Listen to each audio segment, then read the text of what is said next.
Hey, good morning. You said, sometimes I wonder why they just didn't send us back to Africa when slavery ended since they hate us so much. Well, they did. That's how we ended up with the country of Liberia. Matter of fact, somebody grab Nikki Haley real quick, tell her come on here, let's have a conversation. Whew, I had to bring it inside, that wind strong.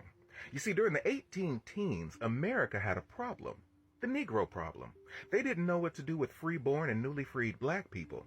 You see, as a society, America was so racist that white people were like, there's no way on God's green earth that these black people can properly integrate into white society. See, we've passed laws that allows us to legally discriminate against them. There's political disenfranchisement. We've denied them civil, religious, and social rights. There's no way that they can have life, liberty, or pursue happiness in this country. So what are we going to do about it? Somebody was like, well, why don't we send them back to Africa? And they're like, you know what? That's not a bad idea. We're sending all of them? They were like, no, not all of them. Just the free ones, because the ones that are enslaved, that's property. They belong to somebody. We can't get rid of somebody's property. But the free ones, yeah, we can get rid of them.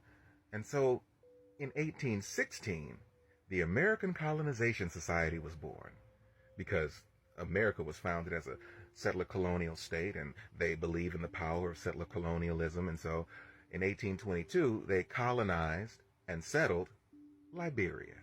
America also colonized the Philippines, Guam, Puerto Rico, and Hawaii, but today we're just going to focus on Liberia.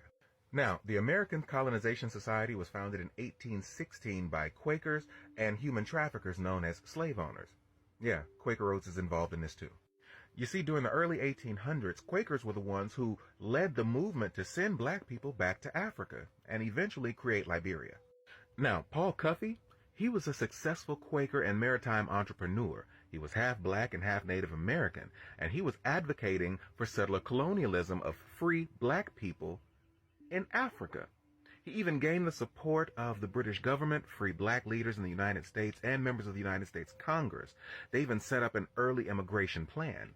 And from 1815 to 1816, he financed and captained the successful voyage to British-ruled Sierra Leone, where he helped a small group of African-American immigrants establish themselves.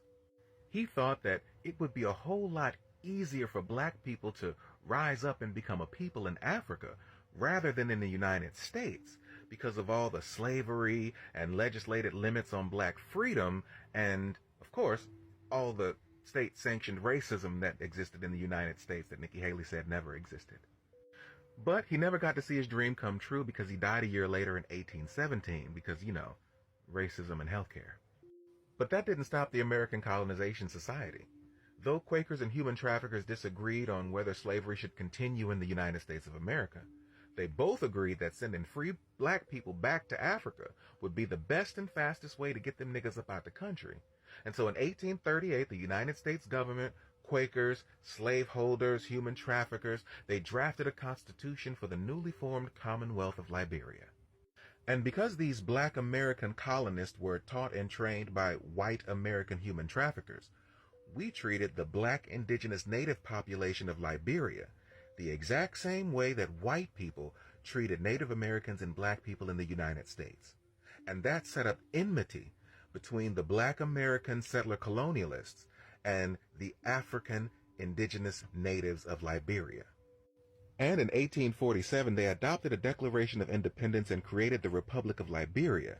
And the United States of America didn't recognize them as a country until 1862 because, you know, racism that Nikki Haley said never existed in this country. And they named the capital of Liberia Monrovia, named after James Monroe because, you know, colonialism. Now, wherever you find natural resources in the world, you're going to find one of two things: the United States military or United States companies. And sure enough, United States companies soon began profiting from Liberia's rich natural resources, which include things like iron ore, timber, rubber, and diamonds. Matter of fact, the Firestone Rubber Company developed the world's largest rubber plantation in Liberia. Yes, that Firestone, because everything's racist. And if you think that's bad, wait till you find out what Swarovski? Wait till you find out what Swarovski crystals did with the Nazis. I can't talk today. And of course, the United States supported the Liberian army. They even intervened periodically to help put down indigenous uprisings. Because how dare they fight against our colonizing force in your country? We're here to colonize and steal all your resources. Why are you fighting against us? We're going to bring the army in and kill y'all. And by 1951, they had established a permanent mission in Liberia to help train its army. Because, you know, America!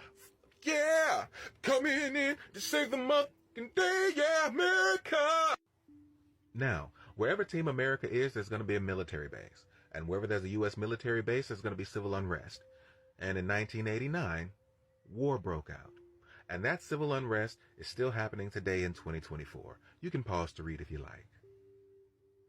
And that's the story of how America's systemic and institutional racism that Nikki Haley says doesn't exist expelled black people from America, sent them back to Africa, and created the country of Liberia.